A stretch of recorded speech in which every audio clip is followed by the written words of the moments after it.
দিনের পর দিন বোকা হয়ে যাচ্ছি, তাই মানুষ চিনতে এত ভুল করছি।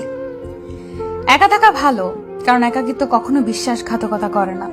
একা পথ চালা কেউ শেখায় না, সময় হলে চলতে শিখতে হয়। জীবনের 5টি সত্যি: মায়ের থেকে বেশি ভালো কেউ বাসে না, গরিবের কোনো বন্ধু হয় না, সম্মান তারাই পায় যাদের টাকা আছে, এখনো মানুষ মন দেখে নয় সুন্দর মুখ দেখে ভালোবাসে, যে মানুষটি নিজের হয় সেই মানুষটি কষ্ট দেয়, ভুল ট্রেনে যদি উঠেই পড়ো পরের ট্রেনে নেমে যাও, কারণ ট্রেন যত দূরে যাবে তোমার ফেরার কষ্টটা তত বেশি হবে। ভাগ্য তোমার হাতে নেই, কিন্তু সিদ্ধান্ত তোমার হাতে।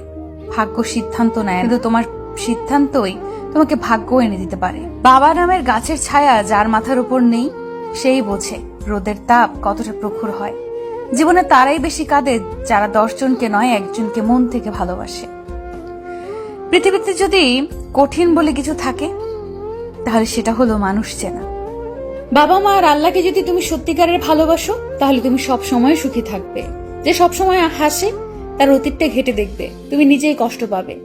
আঘাত যে দিতে পারে শক্তি তো তার নেই, যে আঘাত সইতে পারে শক্তিশালী তো সেই। হাতের রেখায় মানুষের ভাগ্য থাকে না, মানুষের ভাগ্য থাকে মানুষের কর্মে। দুঃখ সহ্য করার মানুষগুলো একদিন সুখী হয়ে যায়, কিন্তু মানুষকে যারা কষ্ট দেয় তারা কখনো সুখী হয় না। ধর্মের চেয়ে ব্যবহারই বড়। সবাই আপন সাজে, কিন্তু কে আপন তা শুধু সময়ই বলে দেয়। সত্যি কথা মুখের ওপর বলা আমার বদ অভ্যাস, তাই অনেকের কাছে আমি অভদ্র। যার জন্য চোখের জল ফেলছো সে তো অন্যজনের সাথে হাসছে। বয়স 80 হোক বা 12, 13, সম্মান তাকেই করো যার স্বভাব ভালো। বাবার পেশা যাই হোক না কেন, প্রত্যেকটা সন্তানের কাছে তার বাবাই সেরা। মা, তুমি সেরা ডাক্তার, চেহারা দেখে বলে দিতে পারো কি হয়েছে আমার। স্বার্থ ছাড়া ভালোবাসে শুধুই আমার মা। ঝগড়া যেহেতু করবেনি, তাহলে ঝগড়ার সময় বুঝে শুনে কথা বলুন, কারণ কথা এমন জিনিস যা একবার মুখ থেকে বেরিয়ে গেলে সেটাকে বদলানো যায় না। তাই এমন কোনো কথা বলবেন না যাতে মানুষটা কষ্ট পায়। কাউকে আপন করতে গিয়ে নিজের পরিবারকে পর করে দিও না। জীবনে ধাক্কা খাওয়াটা খুব জরুরি, ধাক্কা না খেলে জীবনে শক্ত হওয়া যায় না। মনে রেখো, আজ তুমি যে অবস্থানে আছো সেটা তোমার অতীতের কর্মফল। কাল তুমি কোথায় পৌঁছাবে সেটা তোমার আজকের কর্মফল। ভালোবাসা আর বিশ্বাস একটি কাচের 2টি পাশ। আঘাত যে পাশেই করো না কেন, ফাটল দুপাশেই ধরবে। গরিব সে নয় যার টাকা নেই, গরিব তো সে যার একটা সুন্দর মন নেই। থাকলেও অনেকেই আপন হতে পারে না, কারণ আপন ভাবাও কাউকে আপন করে নেওয়ার জন্য সুন্দর মানসিকতা ও সুন্দর মনের প্রয়োজন। সেটা সবার মধ্যে থাকে না। অন্যের ভালো করো, দেখবে তোমার জন্য ভালো কিছু অপেক্ষা করছে। অবহেলা অপমানের থেকেও অনেক বেশি ভয়ঙ্কর। কন্যা সন্তান হলো প্রদীপের মতো, যে ঘরে আসে সেই ঘর আলোকিত হয়ে যায়। আপন ভেবে সবাইকে মনের সব কথা বলো না, এমন দিন আসবে সে তোমাকে তোমার কথা দিয়ে আঘাত করবে। অন্যের ভাবার প্রয়োজন নেই, আমার কাছে আমি সুন্দর। মনটা সুন্দর কিন্তু বোঝা কষ্ট, জীবনটা সুন্দর কিন্তু পাওয়া কষ্ট। জীবনে সবকিছু চাওয়া যায়, কিন্তু সব পাওয়া যায় না। নানাভাবে শিক্ষা পেলেও দুর্জন সাধু হয় না।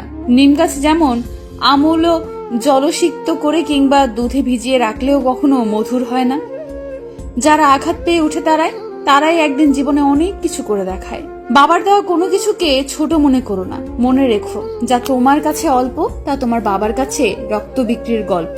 পারফেক্ট সময় আসবে এটা ভেবে বসে থেকো না, খারাপ সময়কে নিজে থেকে পারফেক্ট বানাও, তাহলে দেখবে জীবনে আর কোনো কষ্ট থাকবে না। মানুষ তো সবার ঘরেই জন্মায়, কিন্তু মনুষ্যত্ব সবার ঘরে জন্মায় না। কাউকে ভুল বোঝার আগে তার পরিস্থিতি একবার ভেবে দেখার প্রয়োজন। ইগনোর করার আগে একবার ভেবে নিও তাকে আবার প্রয়োজন পড়বে না তো। ছোট ছোট ভুল থেকে শিক্ষা নিতে শিখুন। হোঁচট পাথরের সাথেই লাগে, পাহাড়ের সাথে নয়। ধৈর্য রাখো, কখনো কখনো ভালো জায়গায় পৌঁছানোর জন্য খারাপ পরিস্থিতির মধ্যে দিয়ে হাঁটতে হয়। সময়ের অপেক্ষা করো, সঠিক জিনিস সঠিক সময়ে ঠিক পেয়ে যাবে। কোনো কাজে হাল ছেড়ে দিও না। মনে রেখো, কাজটা যদি সহজ হতো তাহলে সবাই তা করত। তর্ক যদি করতেই হয় তাহলে জ্ঞানের সাথেই করো, জিততে না পারলেও কিছু শিখতে পারবে। মূর্খের সাথে তর্ক করার অর্থই হলো নিজেকে মূর্খ হিসেবে গড়ে তোলা। নিয়ম করে সবকিছুর দাম বাড়ছে, শুধু দাম কমছে মানুষের। সন্দেহ ব্যর্থতা থেকে বেশি স্বপ্নকে ধ্বংস করে। সুযোগ যদি তোমার দরজায় করা না নাড়ে, তবে নতুন একটি দরজা বানাও। আপনি জানেন কি, কারো কাছ থেকে সাহায্য চাওয়ার মানে নিজের দুর্বলতা প্রকাশ করা নয়, বরং নিজের দুর্বলতা কাটিয়ে ওঠার জন্য নিজেকে তাগাদা দেওয়া। সফল মানুষেরা কাজ করে যায়, তারা ভুল করে, ভুল শুধরায়, কিন্তু কখনো হাল ছাড়ে না। আল্লাহ সবাইকে সবকিছু দেয় না, হয় কাউকে দিয়ে পরীক্ষায় ফেলেন, নয় কাউকে না দিয়ে ধৈর্যের পরীক্ষা নেন। অদ্ভুত একটি সময়ে আছি আমরা। অপরিচিত মানুষ খোঁজ নিচ্ছে কেমন আছি, আর পরিচিত মানুষগুলো সময় পায় না খোঁজ নেওয়ার। ভালো সময়ে পুরো পৃথিবী পাশে এসে দাঁড়ায়, আর খারাপ সময়ে নিজের ছায়াও পাশ থেকে সরে যায়। ধৈর্য রাখুন, সময় কখনো প্রতারণা করে না। স্রোতের বিপরীতে দাঁড়িয়ে থাকতে পারাটাই সবচেয়ে বড় চ্যালেঞ্জ।